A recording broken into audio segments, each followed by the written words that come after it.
Oke, Shalom sahabat sekalian, saya Heri dari channel IKIM. Iman Kristen Indonesia menjawab, "Way is the best way."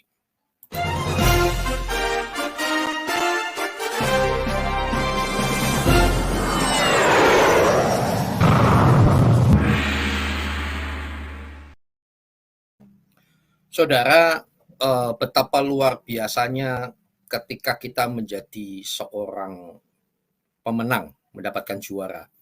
Sejak SD sampai SMA saya ini aktif, bahkan agak hiperaktif dalam arti ikut kegiatan-kegiatan. Sejak SD saya paling hobi ikut lomba sana lomba sini gitu, dari puisi, pernah juara, pernah tidak. Lalu SMP sampai SMA, bapak saya ini pelatih tenis dan, veteran tapi pelatih tenis gitu. Wah, ikut tenis saya dipaksa diajar dengan keras gitu ya. Tetapi cara ngajarnya seperti, militer karena bapak saya militer, sambil dimaki-maki, dan tapi bisa pernah jadi juara sekabupaten, Saudara. Nah, pada akhirnya saya ingin membuktikan saya nggak mau seperti paksaan orang tua. Saya beralih ke karate. Sejak, SMA ya, SMA latihan karate dan pada akhirnya saya pernah juara Jawa Tengah.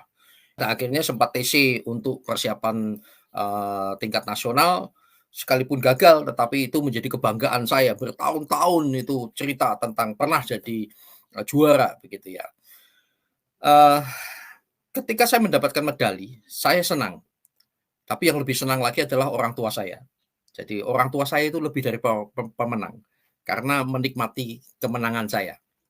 Itu kecil Saudara, tidak terkenal. Tetapi Saudara tahu Elias Pikal, Saudara tahu Chris John, katakan seperti itu ya, kalau Chris John barangkali udah tahu semua. Ketika Chris John atau Elias Pikal bertanding tinju, latihan dengan keras, babak belur sampai bengkak-bengkak, berdarah-darah, menang. Dan itu kan tinju tingkat profesional ya Saudara ya. Menang, dapat duit ratusan miliar Saudara. Chris John menang, mendapatkan tropinya. Tapi siapa yang lebih dari para pemenang? Istri dan anak-anaknya. Kenapa demikian? Yang babak belur itu Chris John, Elias Pikal. Yang berjuang keras itu adalah mereka, para juara ini. Tetapi mereka punya anak. Anaknya menikmati sekolah tanpa susah payah kayak saya dulu dan seterusnya. Itulah lebih daripada pemenang. Hari ini Saudara, saya akan menyampaikan sabda Tuhan dengan tema more than conqueror. Lebih daripada orang-orang yang menang, lebih daripada para pemenang. Saya perbaiki dulu ini running text-nya ya. Nah, oke. Sangat menarik sekali. Mari kita lihat Saudara.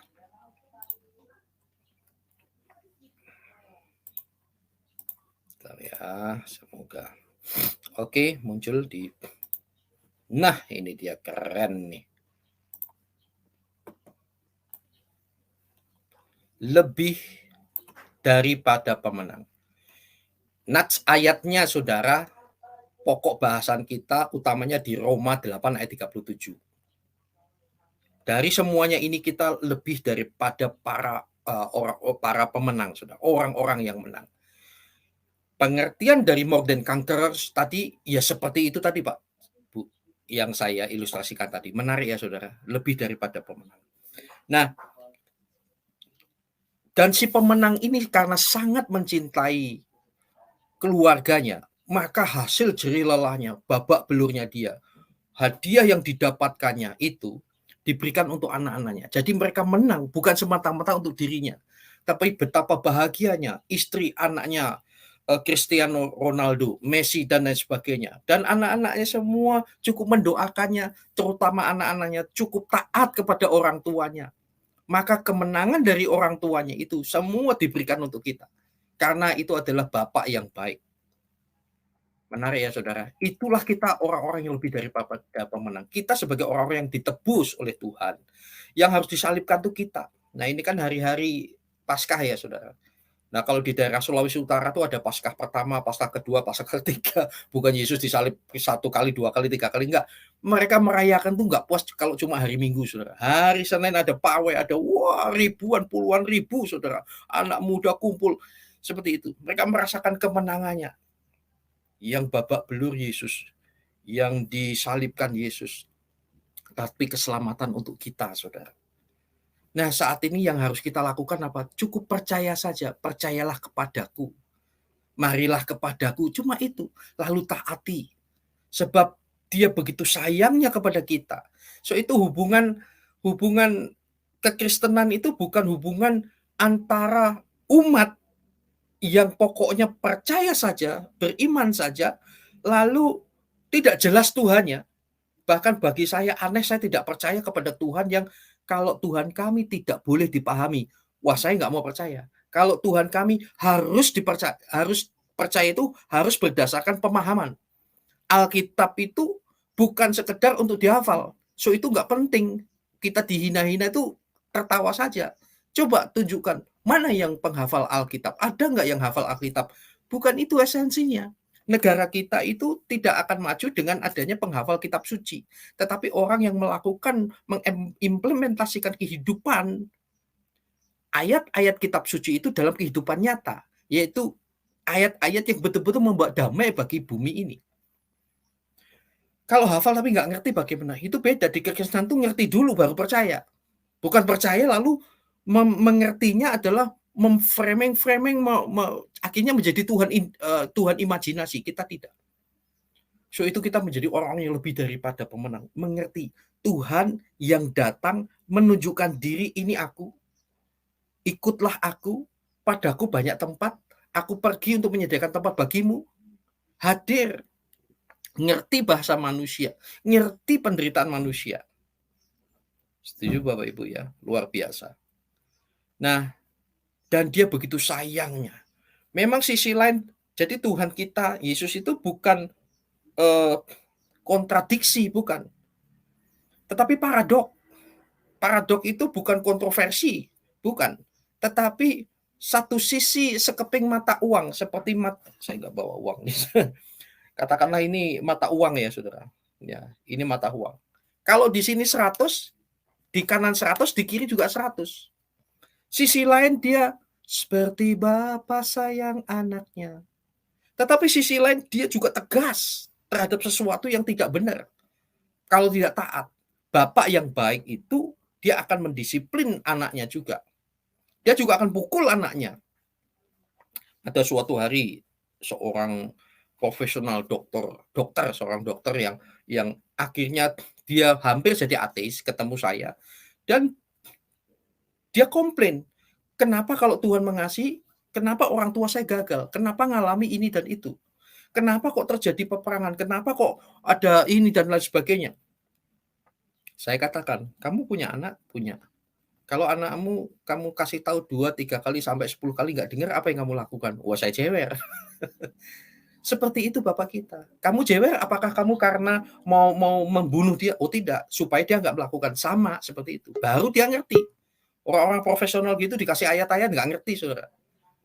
Tapi ketika dikasih tahu seperti itu. Nah, itulah sebabnya ketika ada anjing mau menggigit anakmu, apa yang kamu lakukan? Oh, anjing itu saya lempar. Ya itulah.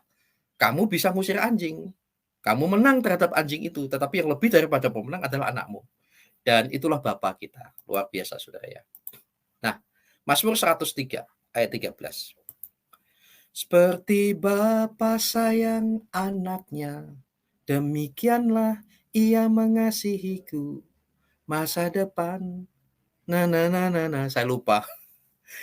Seperti Bapa sayang kepada anak-anaknya, demikian Tuhan sayang kepada orang-orang yang takut akan Dia. More than kanker, kesannya kita ini maju perang. Saudara, betul. So itu Tuhan ganti aku, ada kata-kata seperti itu ya.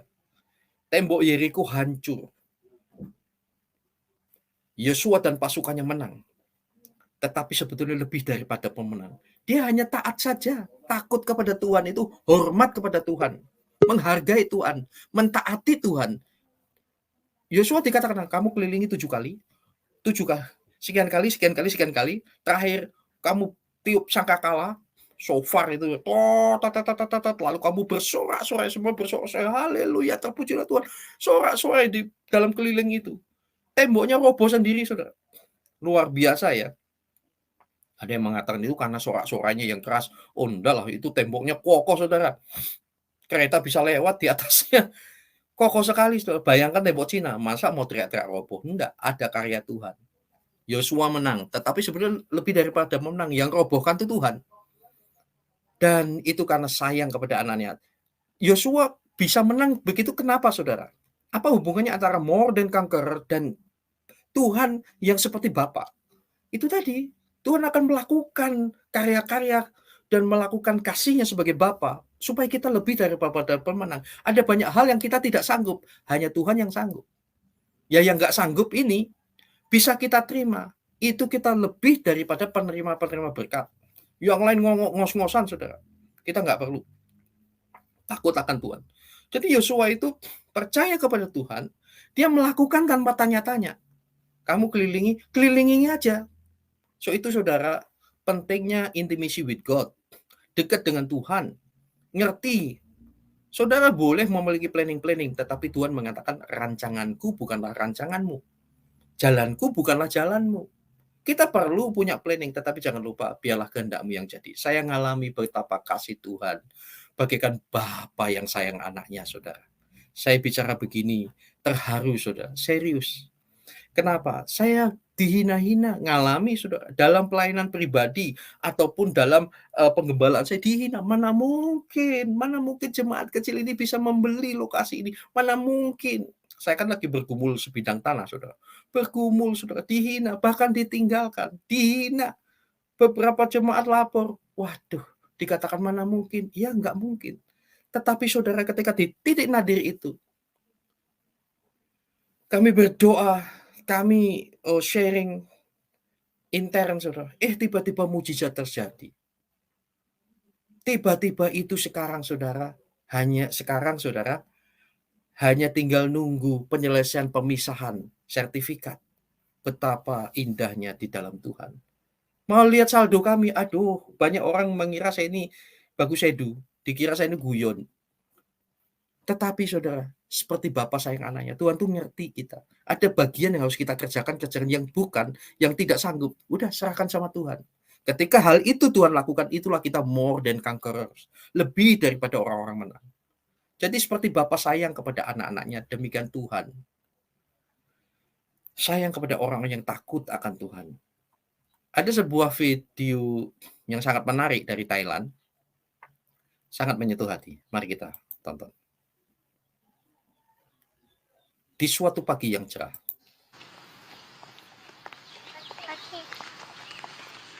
Daddy is the sweetest daddy in the world. Daddy is the sweetest daddy in the world. Daddy is the most handsome. The smartest. Oh, salah, Saudara. Maaf ya, sebentar. Bukan yang ini.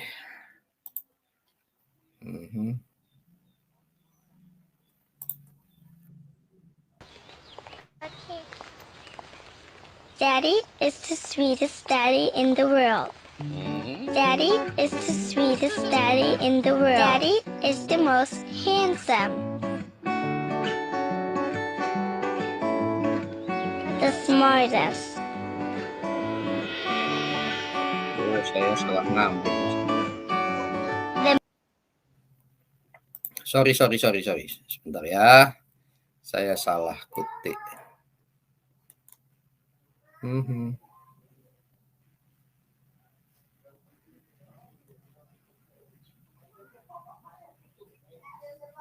Oh.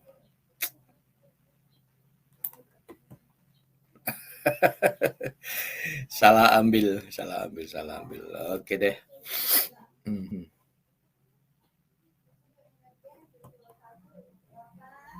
Ya, boleh.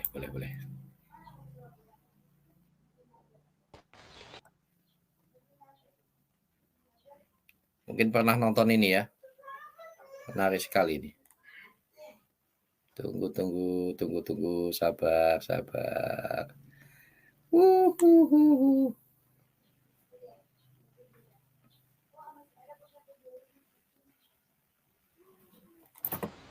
ulang deh. Okay. Daddy is the sweetest daddy in the world. Daddy is the sweetest daddy in the world. Daddy is the most handsome. The smartest.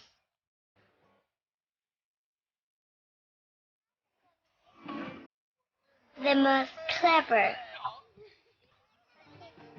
The kindest. Daddy. Nah, yang ini ya. Okay.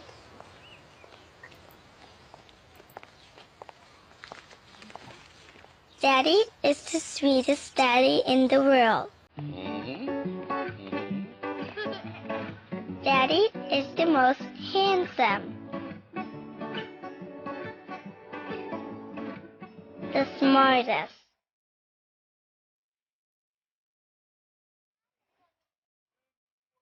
The most clever. The kindest.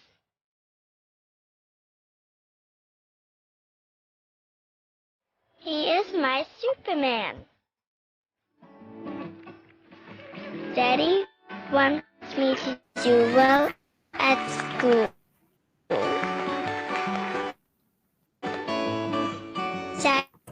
Daddy is just great, but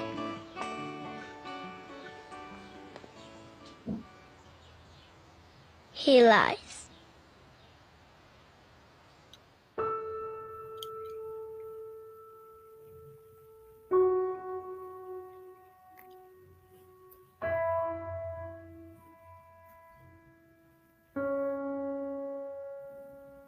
He lies about having a job.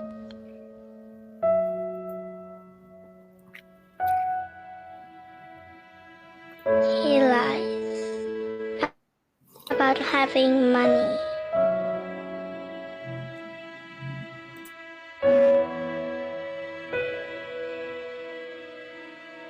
He lies that he is not tired.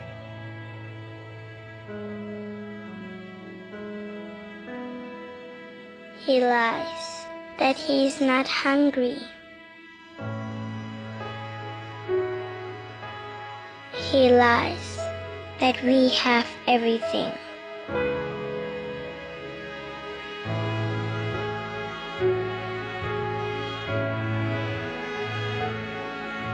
He lies about his happiness.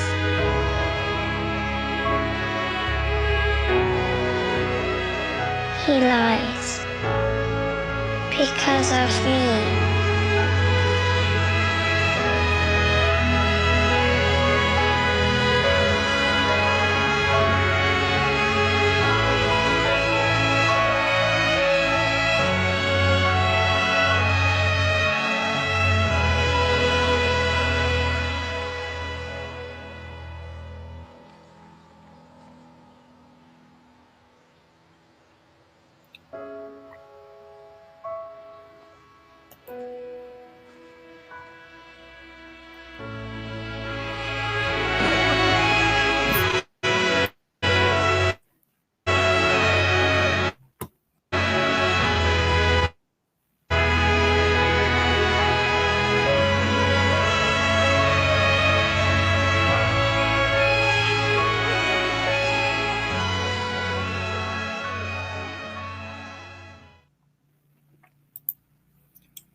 Ya, saudara, ini sebuah kisah yang sangat inspiratif ya, sangat menyentuh hati. Dan setiap kali nonton ini, saya ini teringat ketika anak-anak saya masih kecil, kala itu saudara ya. Dan disitulah hubungan antara Tuhan dalam Kristen itu seperti hubungan ayah yang baik kepada anak-anaknya yang dia sayanginya, saudara. Seperti Bapa sayang kepada anak-anaknya. Demikian Tuhan sayang kepada orang-orang yang takut akan Tuhan, yang takut akan Tuhan. Yesus itu paradok. Tuhan kita itu paradok. Mengasihi tetapi dia juga tegas. Bukan kejam, tegas. Seorang ateis bertanya, kalau Tuhan mengasihi kenapa ciptakan neraka untuk manusia? Neraka tidak diciptakan untuk manusia. Neraka itu disediakan untuk setan iblis yang mengganggu anak-anaknya. Tetapi karena iblis, setan, dan antek-anteknya tidak mau sendiri, maka mereka menggoda manusia, mempengaruhinya supaya neraka penuh. Tapi merekalah pembohong. Tadi kata he lies itu hanya sebuah ungkapan paradoks saja. Bahwa apa perjuangan seorang ayah semua untuk kasihnya kepada anaknya. Anaknya tidak ingin bahwa bapaknya ini berjuang sedemikian rupa. Seperti bapak sayang anaknya. Nggak usah peduli dengan polemikus kalimat begini, lalu yang ilustrasinya itu dimasalahkan. Namanya ilustrasi. Sok pinter tapi malah semakin menunjukkan ketidakpinterannya, saudara. Nah, seperti bapak sayang kepada anaknya. Seperti ini, mengilustrasikan, saudara. Kenapa saya tunjukkan toko mainan ini, saudara. Saya teringat kisah itu. Jadi ketika anak-anak saya masih TK, saudara. Saudara tahu skuter? Skuter itu loh, mainan dulu masa itu kan terkenalnya Teletubbies yang bermain dengan skuter itu, saudara. Waktu itu kedua anak saya TK, dia tanya, "Papa boleh beli skuter?" Saya berkata, "Boleh." "Kapan kita beli?" "Tunggu ya. Nanti kita berdoa minta uang sama Tuhan. Papa belum ada uang." Ada, saudara, tapi saya tidak bisa mengalokasikan karena memang serba mepet kala itu. Tapi yang membuat hati saya terenyuh itulah, saudara, seperti bapak sayang anaknya, dan didiklah anakmu waktu duduk, waktu bangun, waktu jalan tentang Tuhan. Banyak orang tua salah penyediaan itu, lalu pada akhirnya anak beriman kepada orang tua, kalau nggak dikasih dia ngamuk. Saya arahkan kepada Tuhan. Iya, berdoa ya. Suatu hari malam-malam tak ajak, yuk berdoa, Tuhan Yesus terima kasih, Lala Leo minta skuter, tolong belikan satu, padahal 2 anak, saya minta 1 aja. 1 minggu kemudian, anak saya yang bungsu bertanya, ketika di sebuah toko mainan, dan di sana melihat ada skuter, saudara. Dia bilang, "Papa, skuter." Dan dia bertanya, "Papa," tarik-tarik tangan saya, lalu berkata gini, "Apakah Tuhan sudah kasih uang?" Bertanya begitu, saudara. Maaf. Lalu saya mendidik anak saya dengan jujur. Saya tidak bisa mengatakan tidak. Tidak mungkin, masa bisa pergi ke kota lain, bisa beli bensin. Lalu saya berkata, Tuhan sudah ngasih uang, tetapi ini uang bukan untuk beli skuter. Kita beli dulu ini yang untuk urusan pelayanan. Oh begitu. Oh nanti berdoa lagi. Luar biasa, indah, saudara. Seperti itu saya ingin memberi yang terbaik. Tuhan juga ingin memberi yang terbaik untuk kita, saudara. Luar biasa. Saya cerita begini bukan untuk cari perhatian, tetapi ayo saudara didik anakmu untuk terus mengasihi Tuhan. Saya tersentuh ketika, "Papa, apakah Tuhan sudah kasih uang?" Lalu saudara, lagi saya ngasih contoh seperti bapak sayang kepada anaknya. Suatu hari di sebuah toko, jadi di sebelahnya itu adalah tempat belanjaan. Saya belanja, ada titipan istri saya, "Tolong belikan ini." Ketika pas saya keluar bersama anak saya. Lalu anak saya laki-laki mengatakan, "Pak, boleh lihat-lihat yang di sini tempat toko mainan?" "Oh silakan." Dia lihat-lihat, tapi ingat ya, deal ya, kita di sini bukan untuk beli mainan, tapi ini ada beli untuk keperluan kita. Oh iya. Dia jalan dari ujung sana, ujung sini. Dia pegang mainan, letakkan lagi. Pegang mainan, kalau mainan itu terbuka dia main-main sedikit, lalu dia letakkan lagi. Gitu. Sudah. Kebetulan penjaga toko itu lihat-lihat, cuma senyum-senyum. Akhirnya 15 menit kemudian saya jemput anak saya di sini, dia lagi main-main. Saya gandeng tangannya, "Sudah cukup, sudah."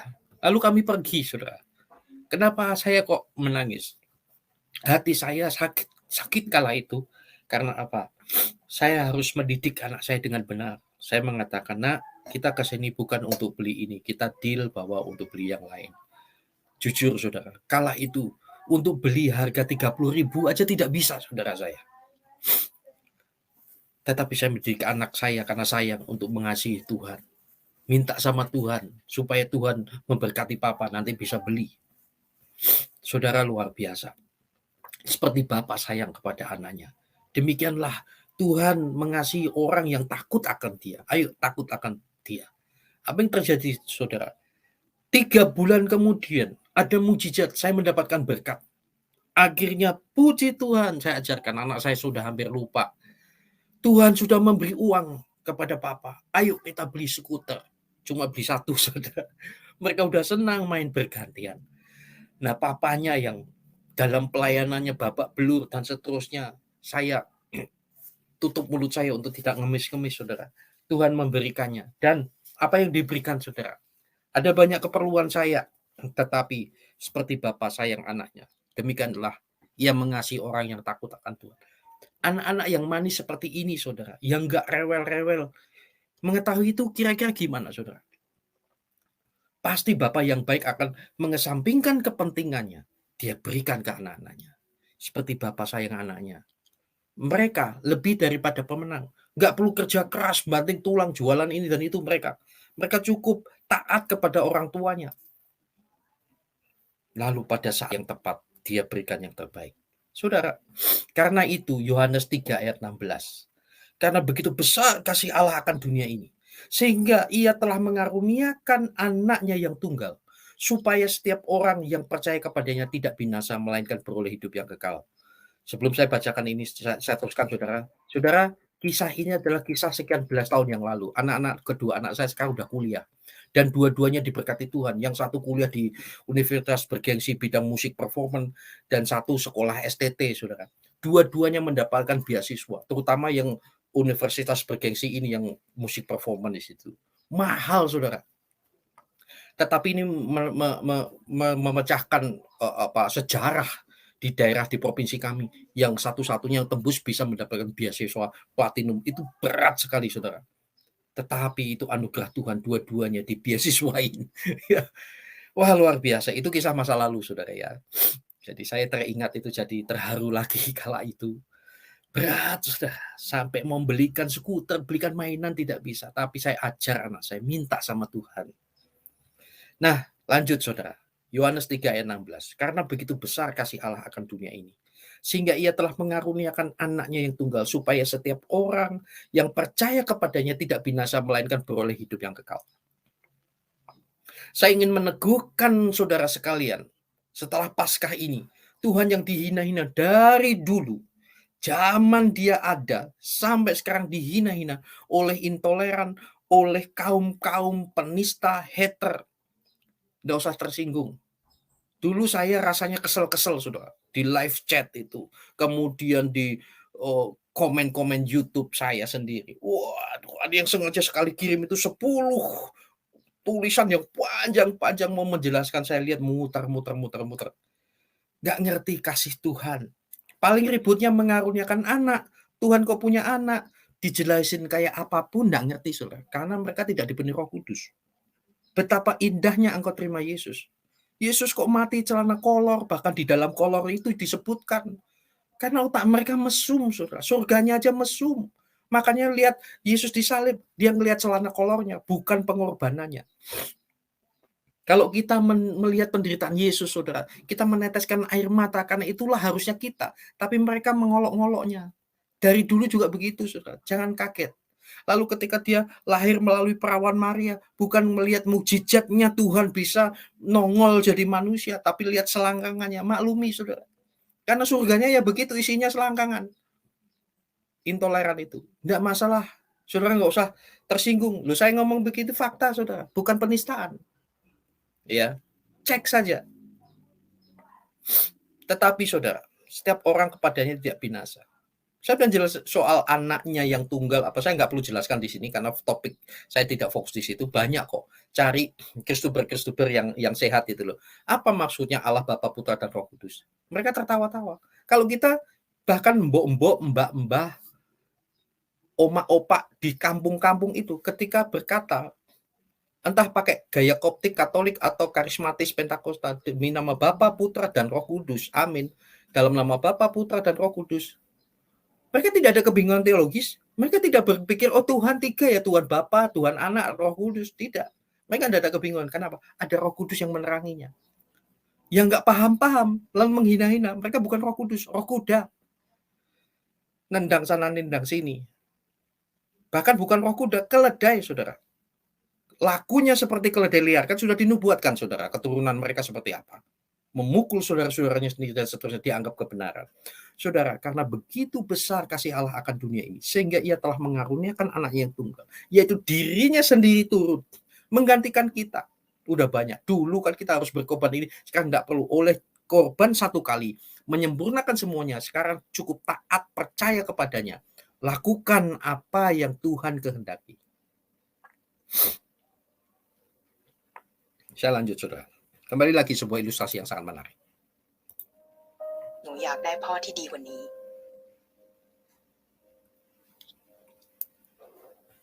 พ่อที่ไม่เป็นใบ้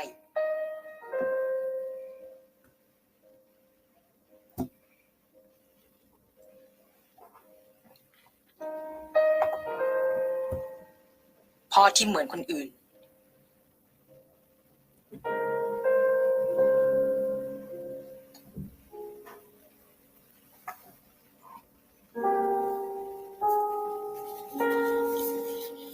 พ่อที่ได้ยินในสิ่งที่หนูอยากบอก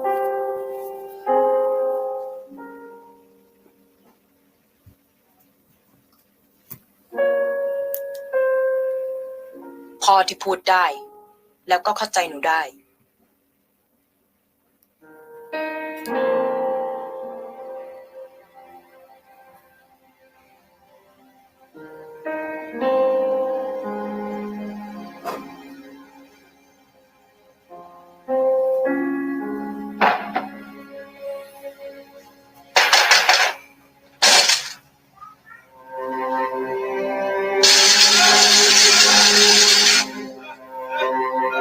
อยากให้ลูกเป็นอะไรนะหมอ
บางทีอาจจะไม่มีพ่อที่ดีที่สุด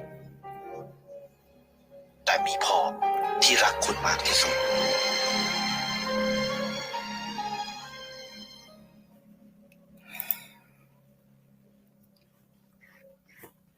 Seperti itu, saudara, kasih Tuhan atas kita semua.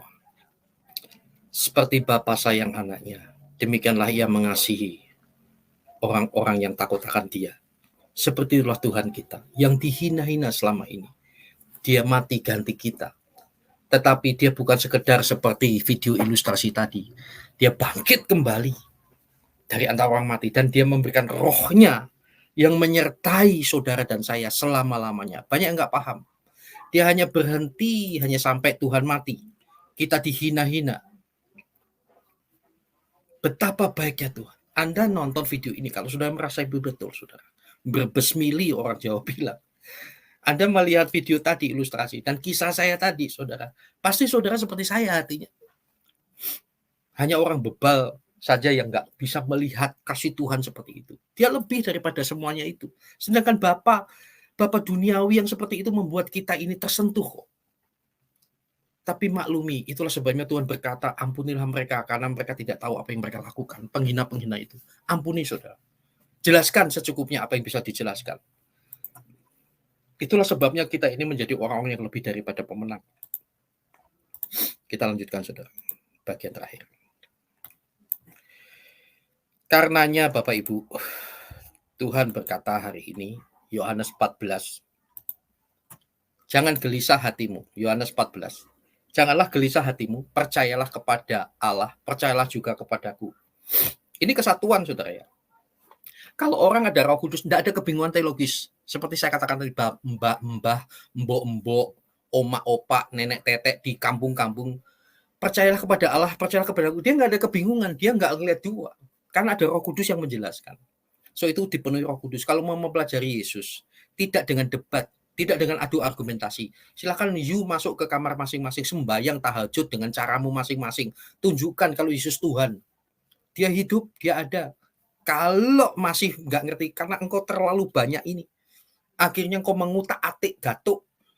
Nggak ketemu-ketemu, saudara. Kita Tuhan yang menyatakan dirinya. Mintalah Roh Kudus ada. Menyertai kita. Tuhan kami ada, nyata. Jangan gelisah hatimu, saudara-saudara, terutama yang lagi goncang jiwanya. Jangan gelisah hatimu, percaya kepada Tuhan Yesus. Dan di luar biasanya, kalau percaya, di rumah Bapakku banyak tempat tinggal. Jika tidak demikian, tentu aku mengatakan kepadamu. Sebab aku pergi ke situ menyediakan tempat bagimu. Indah enggak, saudara? Di dalam kekristenan itu tempatnya jelas. Dan Tuhan tidak mengiming-imingi. Nanti di rumahku ada kamar-kamar, satu kamar ada 2 tempat tidur, masing-masing ada perempuan-perempuan yang melayani. Ketika engkau masuk ke sana semuanya berebutan, ingin berhubungan seks denganmu. Bukan begitu. Tawaran Tuhan, siapa percaya kepadaku, nanti kamu tak kasih istri banyak-banyak. Enggak, saudara. Malah Tuhan mengatakan kamu sesat. Yang otaknya seperti itu. Di surga enggak ada kawin-mawin. Kita hidup seperti malaikat. Hidup dalam roh. Dalam kekekalan. Kekal kayak apa? Loh, sekarang sudah umur berapa? Nggak terasa kan? Nggak terasa kan sekarang ada tahu-tahu sudah ada yang 50, tahu-tahu sudah 30, ada 40, nggak terasa kan? Apalagi everlasting itu, nggak terasa, saudara. Tetapi hidup kita, wah begitu indahnya. Di rumahku banyak tempat. Tuhan menyediakan tempat yang begitu indah. Demikian, dan apabila aku telah pergi ke situ dan telah menyediakan tempat bagimu, aku akan datang kembali dan membawa kamu ke tempatku, supaya di tempat di mana aku berada, kamu pun berada. Ini janji Tuhan Yesus sendiri, bukan tulisan rasul-rasul. Dan saudara, jangan gelisah hatimu, percayalah kepada Tuhan. Dia bagaikan Bapa yang sayang kepada anak-anaknya. Karena begitu besar kasih Allah akan dunia ini, sehingga dia berkorban untuk saudara, supaya cukup percaya. Lalu takut akan dia, hormati dia. Dan ayat 4, kemana aku pergi, kamu tahu jalan ke situ. So itu orang-orang yang percaya kepada Tuhan Yesus, yang mengasihi Tuhan. Mati itu bukan ketakutan, saudara. Hidup bagiku adalah Kristus, mati adalah keuntungan. Di rumah sakit, 5 kamar di sana, aduh teriak-teriak, tak kira kesakitan apa, dia takut mati. Padahal Kristen, kalau enggak dekat sama Tuhan, enggak ngerti jalan.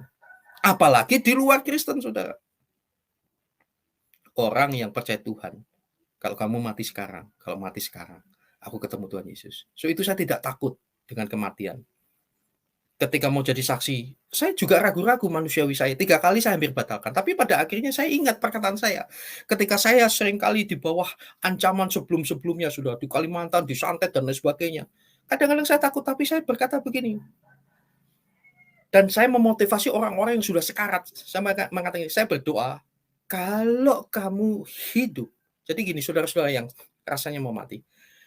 Indahnya dari jadi Kristen itu begini, saudara. Kalau saya mati sekarang, saya ketemu Tuhan Yesus. Indah. Tapi kalau saya nggak mati sekarang, maka ada tugas pelayanan yang harus saya selenggarakan, yang harus saya kerjakan. Indah nggak, saudara? Kalau suruh milih, saya pengennya saat ini juga berangkat, saudara, ketemu Tuhan. Di sana nggak ada susah. Tetapi karena aku ada tugas, maka hidup bagiku adalah bekerja memberi buah. Mari saudara percaya kepada Tuhan, jangan gelisah hatimu. Inilah kita menjadi orang-orang yang menang. Lebih daripada pemenang. Mazmur 103. Seperti Bapa sayang kepada anak-anaknya, Demikian Tuhan sayang kepada orang-orang yang takut akan Dia. So itu Dia berkorban untuk kita, supaya kita lebih daripada pemenang. Kita menang, tapi lebih daripada pemenang. Ada bagian yang harus kita kerjakan, yaitu takut akan Dia. Hormati Dia, taat kepada Dia. Maka kemenangan demi kemenangan yang lain yang tidak bisa kita jangkau, seperti tadi ya, pengalaman saya, Tuhan berikan, saudara. Ada bagian Tuhan, ada bagian kita. Sebab Dia sendiri tahu apa kita. Dia ingat bahwa kita ini debu. Tuhan tahu kita lemah. Adapun manusia hariannya seperti rumput, seperti bunga di padang, demikianlah ia berbunga. Apabila angin melintasinya, maka tidak ada lagi ia. Dan tempatnya tidak mengenalnya lagi. Perhatikan, tempatnya tidak mengenal lagi. Suatu hari,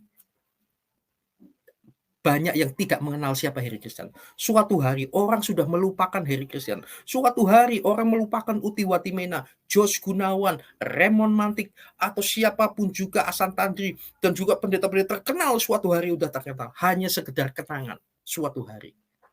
Kita ini seperti rumput, saudara. So itu, saudara. Gunakanlah dan pergunakanlah waktu yang ada, karena hari-hari ini adalah jahat. Puji Tuhan ada jemaat yang sederhana pada akhirnya mengerti. Hari-hari ini yang benar jadi seolah-olah salah, yang salah malah jadi benar. Hamba Tuhan yang serius, kok kayaknya nggak berkembang seperti pendeta-pendeta, kaya raya, terkenal, modal bahasa Inggris, khotbahnya nggak dalam, tapi kok begitu banyak pengikut. Seolah-olah itu yang dipakai Tuhan. Padahal yang sederhana ini dia mengikuti yang benar. Hari-hari ini jahat, saudara, seolah-olah. Orang lebih percaya dengan tampilan daripada ketulusan. Kolose 4 ayat 5, hiduplah dengan penuh hikmat terhadap orang-orang luar. Pergunakanlah waktu yang ada. Mari gunakan waktu yang ada. Sempit, saudara. Mari, saudara dan saya adalah orang yang lebih daripada pemenang. Tuhan memberkati saudara. Mari kita berdoa, saudara. Serius mengikut Tuhan karena Tuhan sangat mengasihi Anda. Terima kasih Tuhan untuk hari ini. Engkau baik, Engkau luar biasa. Diberkatilah kami yang hadir di tempat ini. Semua yang mendengar firman Tuhan diberkati, namamu dimuliakan. Demi nama Bapa dan Putra dan Roh Kudus, di dalam nama Tuhan Yesus Kristus.